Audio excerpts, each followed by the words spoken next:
오늘은 하우스의 마태복음 13장의 후반부 256페이지부터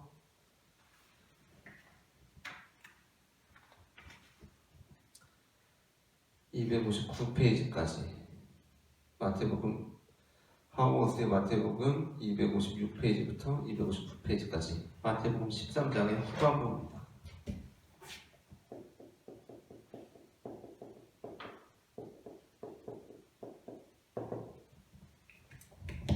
후반부는 비유가 다 끝나고 예수님께서 고향에서 배척받으신 부분이에요.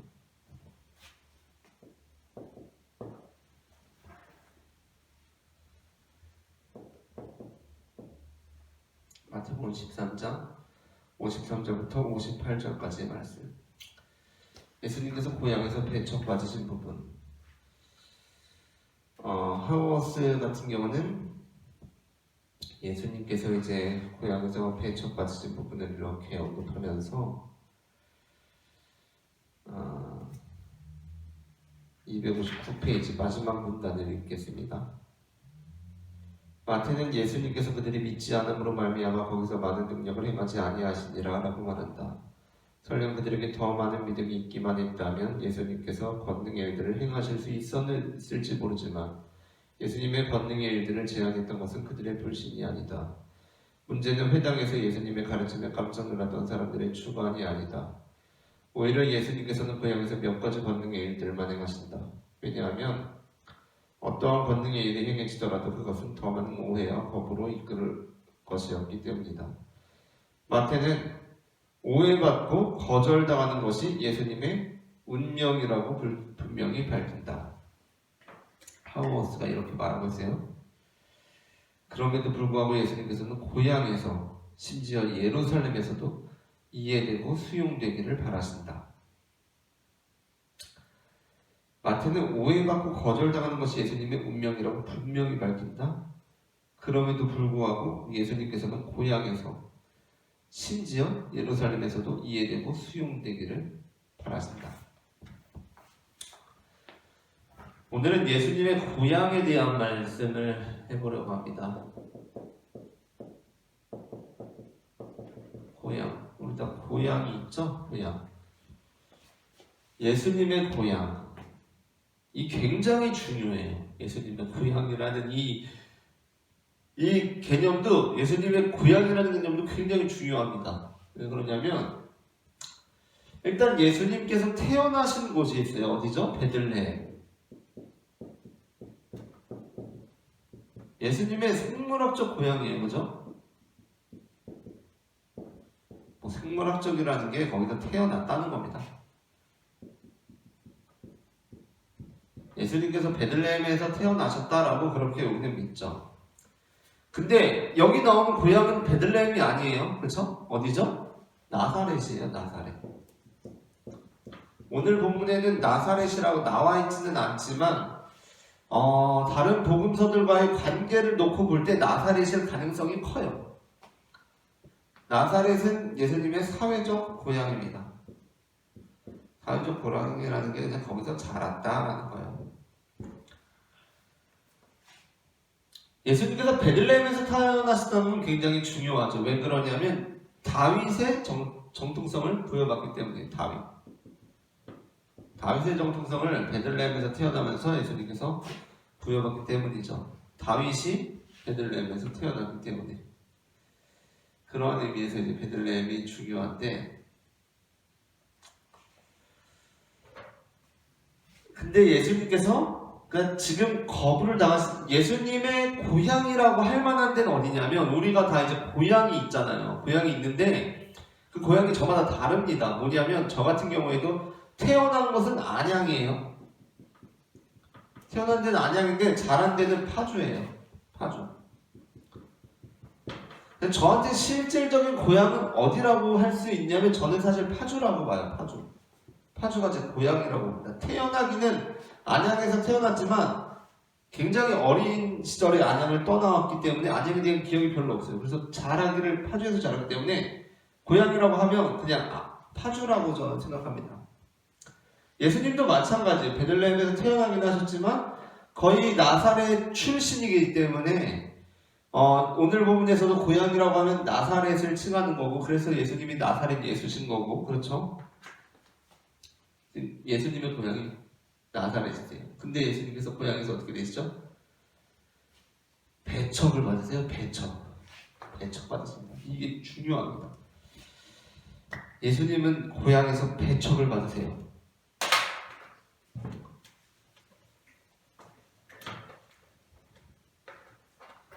그러면서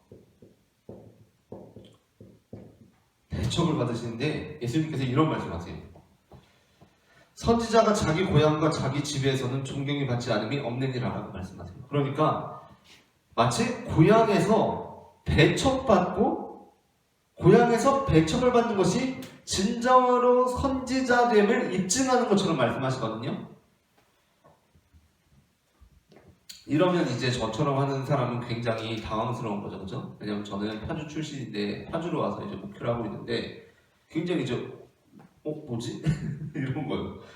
파주에 와가지고 하고 있는데 배척당해야 되나? 배척당해야 진짜 선지자임이 입증되는 건가? 그런 생각을 할 수가 있잖아요, 그죠? 근데 이제 이 말씀에 뜻이 있단 말이에요, 뜻이. 왜 예수님께서는 고향에서 배척을 당하셔야 되고 고향에서 배척받는 것이 정말 선지자임을 나타내는 거다라는 뉘앙스의 말씀을 하셨을까? 라는 거예요. 그 이전에도 선지자들이 고향에서 배척을 당했던 경우들이 있는가? 일단 선지자들은 고향이 아니라 거의 배척을 받았습니다. 왜냐하면 바른 소리를 했던 사람들이기 때문이에요. 그러니까 이스라엘이 하나님의 뜻대로 행하고 하나님의 말씀을 잘 들으면 선지자나 예언자가 활동할 일이 없겠죠. 그렇죠? 하나님의 뜻대로 잘 행하는데. 근데 그렇지 못할 때마다 예언자와 선지자들이 나와서 하나님의 말씀을 대언하거든요. 그럼 당연히 이제 배척받는 겁니다. 선지자나 예언자들은. 예수님께서 오늘 본문에서 이런 뉘앙스의 말씀을 하신단 말이에요. 고향에서 배척받는다. 그리고 타지에 가서 오히려 환영받는다. 이런 말씀을 하세요. 그러니까 타지에 가서 환영보다도 이 고향에서의 배척의 이 뉘앙스가 중요한데 왜 그러냐? 예수님께서 마태복음 시작하면서 보면 예수님께서 누구의 후손이라고 나오냐면 아브라함의 후손이라고 나옵니다. 아브라함의 후손이거든요. 예수님께서는 다윗의 후손이지만 또 아브라함의 후손이에요. 왜 예수님 아브라함의 후손이죠? 그냥 대수 따라가 보니까 아브라함입니까? 예수님께서는 정말 생물학적으로만 뿐만이 아니라 예수님은 어떤 그 정신적으로 아브라함의 진짜 후손인데 왜 그렇죠? 아브라함이 고향을 떠났기 때문이에요. 아브라함은 고향을 떠난 사람입니다. 여러 가지가 있어요. 이제 예수 그리스도의 계보 설교하면서 제가 나누었던 부분이기도 한데 아브라함은 고향을 떠난 사람이에요. 그렇죠? 하나님께서 고향을 떠나라고 아브라함을 부르셨고 아브라함이 고향을 떠난 사람이에요. 자, 예수님은 고향에서 배척을 당하셔야 합니다. 왜죠? 아브라함의 후손이기 때문이에요. 아브라함은 고향을 떠났어요. 예수님도 고향을 떠났어요. 어떤 의미에서?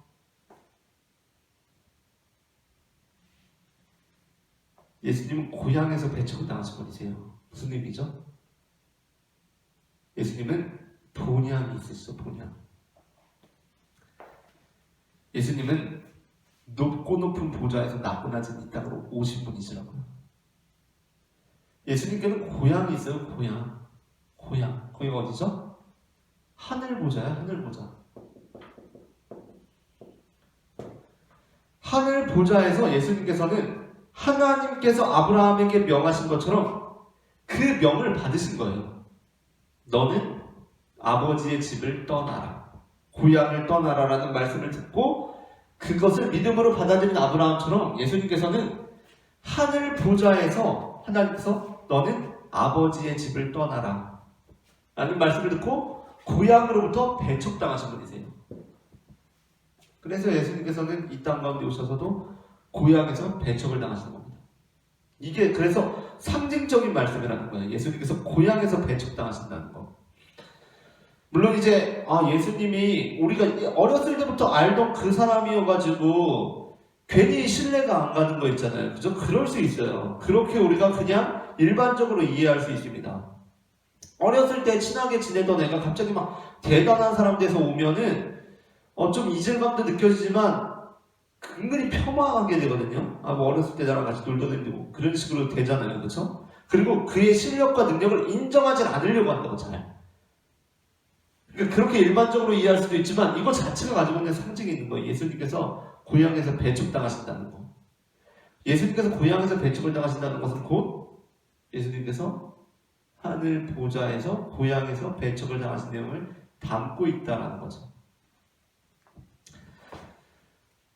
자, 그런 의미에서 이제 우리가 이 부분을 잘 이해해야 됩니다. 뭐냐면 고향이라는 게 성경에서 부정적으로 나오는 것 같거든요. 고향이라는 게 아브라함도 고향을 떠났고 예수님께서도 고향에서 배척을 당하시고 그럼 고향은 어떠한 의미를 갖는가 라는 건데 우리가 그래요. 성경의 어떤 말씀들을 통해서 우리가 의미를 찾아가는 것이 중요하지 어떤 성경의 어떤 말씀을 가지고 그걸 어떤 절대적인 걸로 해서 다른 사람을 막 폄하하고 그러면 안 됩니다. 이거와 상반되는 거를 오늘 하나 다루려고 해요. 뭐냐면 고향 일단 성경에는 부정적으로 나오는 것 같아요. 그죠? 아브라함도 고향을 떠났고 아니 예수님께서 선지자들은 고향에서 다 배척받는다고 하시고 예수님도 고향에서 배척당하시고 고향에서 목회하면 안 되나 막 이런 생각 들잖아요. 그죠? 고향으로 돌아가서 목회하면 안 되나 막 이런 생각 들잖아요. 그죠? 그런데 우리가 이 부분에서 유심히 볼 사람이 있습니다. 그 사람은 바로 바울이라는 사람이에요. 바울은 위대한 인물이죠. 바울은 위대한 인물입니다. 그런데 바울이요 어디 출신이냐면 다소 출신이거든요. 다소. 이걸 바울이 여러 번 말합니다. 나는 길리기아 다소 출신이다. 다소가 그 당시에는 꽤 큰 도시였다고 해요. 근데 바울에게도 사실 고향이랄 곳이 다소가 있고요. 예루살렘이 있어요. 그러니까 보통 바울이 다소에서 태어났는데 주로 이제 그가 성장한 곳이 예루살렘이라고 보기도 해요. 예루살렘으로 보기도 합니다. 그가 성장한 곳이. 그런데 바울이 스스로 말하고 있는 것을 보게 될 때 바울에게는 다소가 더 자신의 고향으로서 의미를 지녔던 것 같아요. 그럴 수 있겠죠. 그죠? 그거는 사람마다 다른 겁니다. 자기가 어디를 제가 안양에서 태어났지만 파주에서 자라서 그 어떤 시기적인 면이나 그런 기간, 뭐 그런 고향이 주는 의미들을 생각할 때 어떤 사람은 또 다른 태어난 곳이 고향일 수도 있는 거예요. 그래서 또 좀 오래 자랐거나, 그죠? 바울은 자신이 다소 출신이라고 계속해서 밝히고 있거든요. 바울은 다소를 자신의 고향이라고 여겼어요. 그런데 바울이 이제 유대인들 핍박하다가 유대인들이 아니라 그리스도인을 핍박하다가 예수님을 만나게 되고 거기 이제 예수님을 만나게 돼서 막 복음을 전합니다. 생각이 완전한 변화가 일어난 거예요. 변화가 일어나서 막 복음을 전해요. 그런데 그러다가 바울이 좀 어려움을 겪게 돼요. 왜냐하면 바울은 유대교에서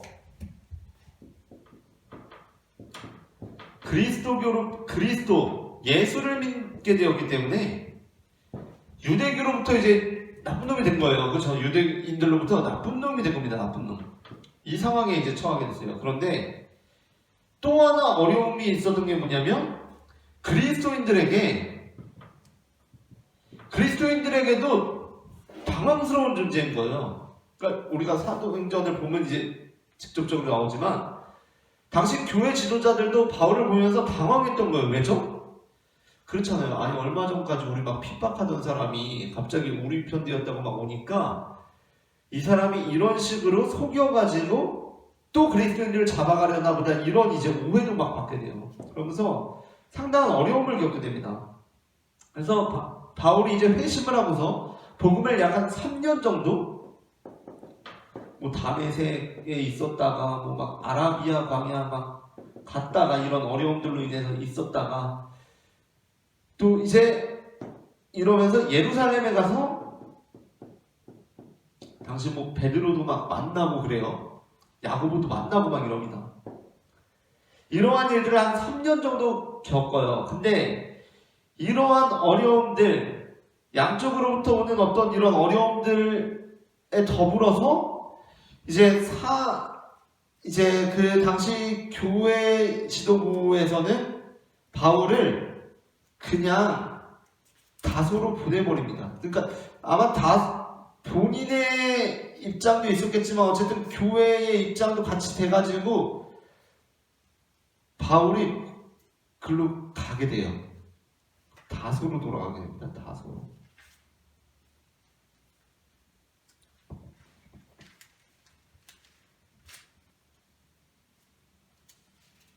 그걸 이제 보게 되면 사도행전 9장인데요. 사도행전 9장이고요. 26절부터 쭉 나와요. 사울이 예루살렘에 가서 제자들을 사귀고자 하나 다 두려워하여 그가 제자됨을 믿지 아니하니 바나바가 데리고 이렇게 했다. 그래서 뭐 사울이 제자들과 함께 예루살렘에 출입했다. 그러면서 뭐 담대히 말하고 주 예수 이름으로 담대히 말하고 뭐 그랬다. 근데 그러다가 이제 다소로 보냈다. 바울이 다소로 가게 됩니다. 고향으로. 근데 그 다음에 되게 좀 묘한 구절이에요. 사도행전 9장 31절. 바울이 이제 다소로 보내고 바울이 별 교회에 큰 도움 안 되겠다 여기서 보낸 거예요. 그냥. 그래서 그리하여 온 유대와 갈릴리와 사마리아 교회가 평안하여 든든히 서가고 주를 경외함과 성령의 위로로 진행하여 수가 더 많아지니라. 이렇게 되고 있어요. 참 묘하죠. 바울이 막 이제 시끄러우니까 바울을 다소로 보내요. 고향으로 돌려보내요. 그리고 바울이 위험할 것 같기도 하고 돌려보내고 나니까 교회가 흥황합니다. 그리고 나서는 예수님의 첫 번째 제자 베드로의 사역들이 나오고 있어요. 베드로가 중풍병자를 고치고 죽은 사람을 막 살리고 막 고넬료에게 막 가서 막 세례를 주고 이방인이 막 베드로를 통해서 막 성령을 받고 막 이런 일이 막 벌어집니다. 베드로가 막 감옥에 갇혔다가 막 감옥에서 막 놀라운 일을 경험해서 막 나오고 막 이래요. 와 엄청나요. 그동안 바울은 어디에 있었냐면 다소에 있었습니다. 다소에서 대략 10년 내외 있었다고 봐요. 10년 내외 고향으로 가서 바울이요 예수님 만나서 즉각적인 어떤 변화를 받고 바로 복음 전하고 막 이방인들에게 나가서 복음 전하고 그럴 수 있었던 게 아니에요. 물론 3년간 그 기간이 있었습니다. 꽤 열심히 있게 주의 이름을 담대하게 선포하던 시기가 있었어요. 3년여 정도. 그런데 그 이후에는 10년 넘다고 본 사람들도 있거든요. 뭐 길게는 13년 이렇게도 봐요. 그 기간 정도를 고향에 있었어요. 고향에 있었습니다. 바울이. 그 고향에서 지낸 기간에 대해서는 침묵하고 있어요. 성경은.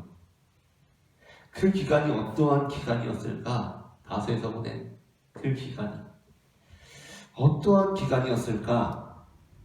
잘 모릅니다. 잘 모르는데 추측컨대 이 기간이 바울의 사상을 완전히 확립한 시기라고 봐요. 저는 사상 확립의 시기입니다. 사상 확립 시기. 제가 볼 때는. 그러니까 뭐냐면 사도 바울은 젊을 때지만 일평생을 율법과 유대교를 위해서 살았던 사람이에요. 그런데 부활하신 예수님을 만나면서 엄청난 충격을 받죠. 예수님이 그리스도구나, 예수님이 하나님의 아들이구나 라는 걸 깨닫게 되고 그걸 전하게 돼요. 그런데 사도 바울이 이제까지 가져왔던 신앙 안에서 그것이 다를 수가 있다는 거예요. 내가 이제까지 가지고 있었던 생각들과는 달랐던 거예요. 그때 사도 바울이 물론 일정 기간 동안 주님의 이름으로 선포하긴 했지만 그 안에 분명한 어떤 정리되지 않는 것 같은 느낌들이 있었을 거라는 거예요. 근데 이 10년 내외의 시간을 통하여서 그의 사상이 확립이 됐을 것이다. 어떻게 그것을 추론할 수 있느냐고 갈라디아서에 나오게 되는데요. 갈라디아서에 보게 되면 엄청난 이야기를 합니다. 바울이 자신이 이제 사도됨을 말하면서 바울이 이제 여기에서 이 갈라디아서 1장 11절 이하에 이제 그 이야기를 하기 시작하는데 뭐냐면 예수님을 만난 이후에 자신이 아라비아로 갔다가 다시 다메섹으로 돌아갔노라라고 1장 17절에 말합니다. 그리고 그 후 3년 만에 게바를 방문하려고 예루살렘에 가서 15일 동안 머물렀다. 그런 이야기도 해요. 그리고서 수리아와 길리아기아 지방에 이르렀었다라고 이렇게 이야기를 하고요. 그리고 나서 14년 후에 내가 바나바와 함께 디도를 데리고 다시 예루살렘으로 올라갔다라고 그렇게 이야기를 해요. 14년 후에 바나바와 디도를 데리고 다시 예루살렘으로 올라갔다. 이러한 시기들이 지났을 때 그리고 여기에서 이제 바울이 게바를 꾸짖는 장면이 나옵니다. 그러니까 이 식사를 하다가 베드로가 이방인들하고 같이 식사를 하다가 율법을 중시하는 이제 유대계 그리스도인들이 온다는 말을 듣고 막 이방인들하고 식사하지 않은 것처럼 막 하고 이러한 상황들을 보면서 사도 바울이 베드로를 꾸짖어요. 그게 갈라디아서 2장에 나오는 부분이에요. 사도 바울이 그 전까지는 주 예수의 복음을 담대히 전하였다라는 짤막한 보도가 있기는 하지만 그 전까지는 사도 바울이 침묵지거든요. 그런데 사도 바울이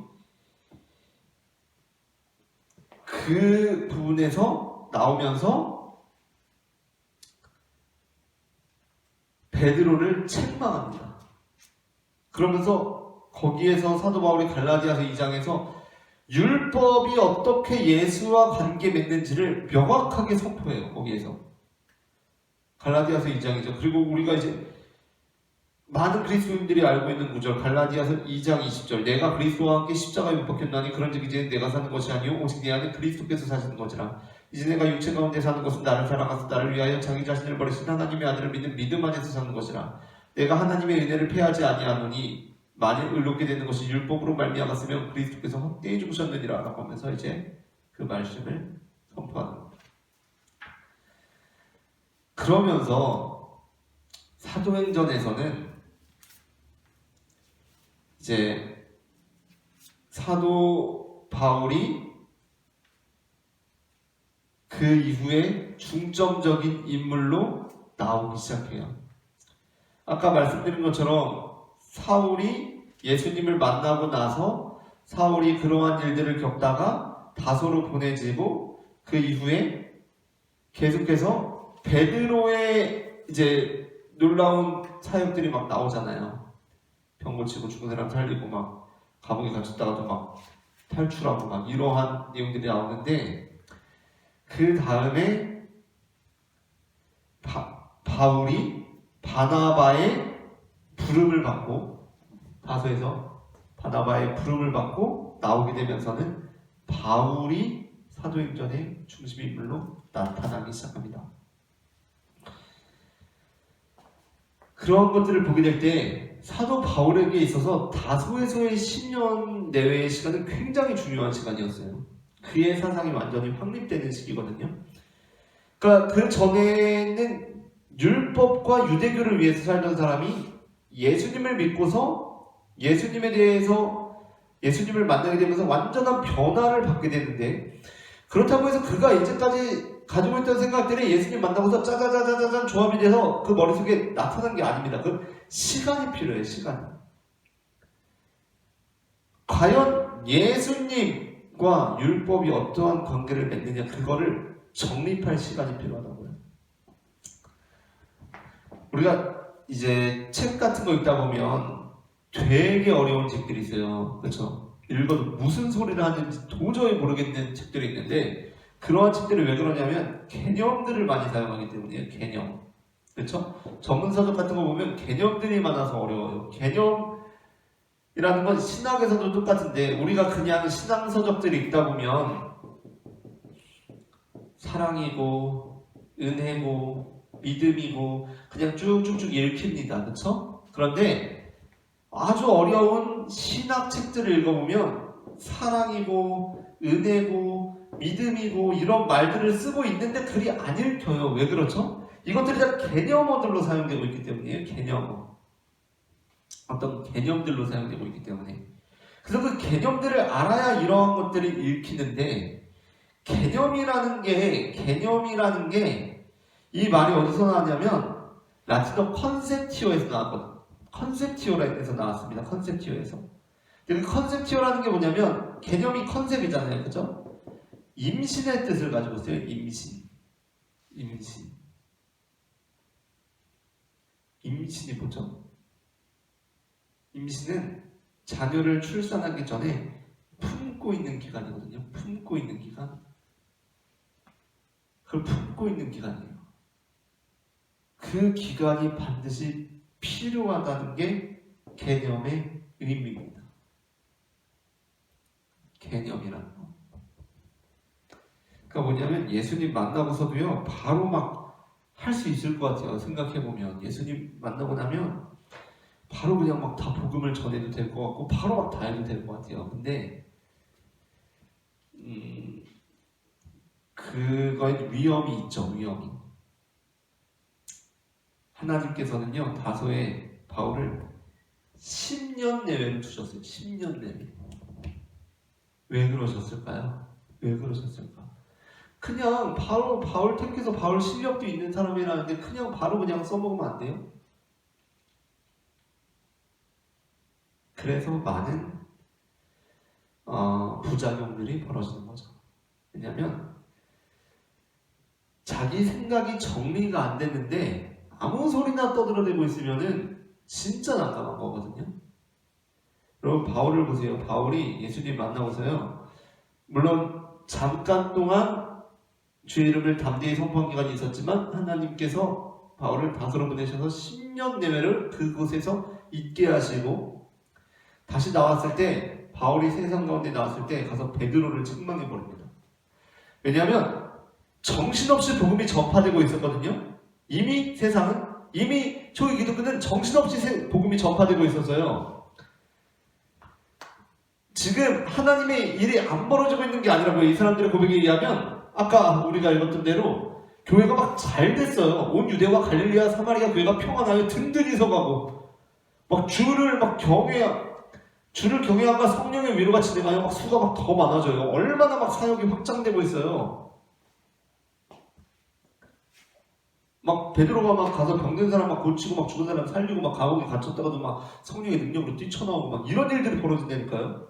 놀랍지 않습니까? 그런데 사도 바울은 그때 다소에서 10년간 있다가요, 나와서 하는 일이 뭔지 아세요? 베드로를 꾸짖습니다. 가서 이런 베드로를요,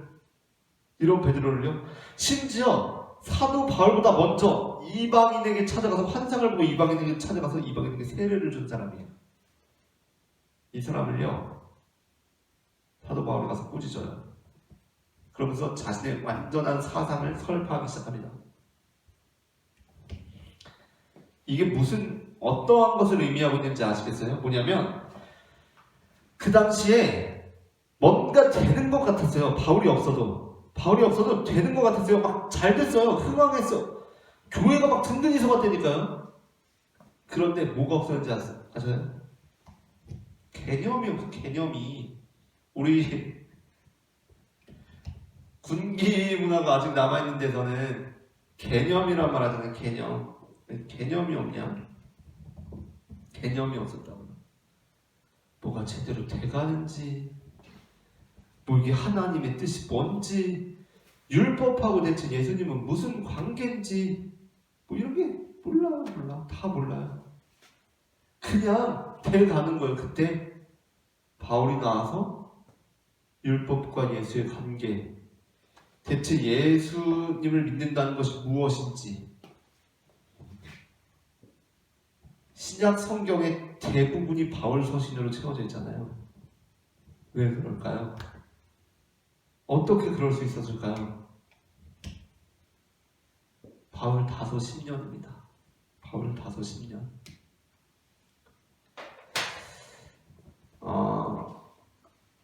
기간이 다를 수는 있어요. 그런데 예수님께서도 보잖아요. 예수님께서 공생애를 시작하실 것처럼 세례 요한에게 세례를 받으시죠. 공생애를 시작하실 것처럼 세례 요한에게 세례를 받으시는데 그러고 나서 바로 공생애를 시작하시는 것이 아니라 광야에 가서 40일을 계세요. 그 40일을 계신다는 것은 40이라는 건 그 날짜 하루 이틀 3일 4일 해가지고 예수님께서 40일 있었다는 게 아니라 충분한 기간을 예수님께서 그 안에서 하나님의 뜻을 추구하셨다는 거예요. 날짜 우리가 하는 것처럼 오늘 하루 밥 안 먹었네, 이틀 밥 안 먹었네, 3일 배고픈데 이런 게 아니라 예수님께서 하루 이틀 40일 돼가지고 이제 40일 채웠다 이런 게 아니라 충분한 시간을 가지셨다는 거거든요. 완전한 시간을 가지셨다는 거예요. 그러한 의미에서 바울이 고향 다스에서 가졌던 그 시간, 그건 역시도 중요한 의미가 될 수 있다. 그래서 예수님께서 고향에서 배척당하신 이 사건이 우리에게 주는 의미가 무엇인지 다시 한번 생각해 볼 필요가 있다. 반드시 고향으로 돌아가서는 목회해서는 안 된다, 타지로 가야 된다, 이런 게 아니라니까요. 이런 게 아니라 예수님께서 고향에서 배척을 당하셨다는 것은 아브라함이 고향을 떠난 의미, 그리고 예수님께서 자신의 본향이신 하늘 보좌에서 배척당하시고 이 땅에 내려오신 그 의미를 담고 있는 것이고, 그런 면에서 사도 바울의 고향을 돌이켜볼 때 사도 바울에게 고향에서의 지냈던 그 시간은 굉장히 유의미한 시간이었다 라는 것을 나누면서 오늘은 여기까지 하도록 하겠습니다. 감사합니다.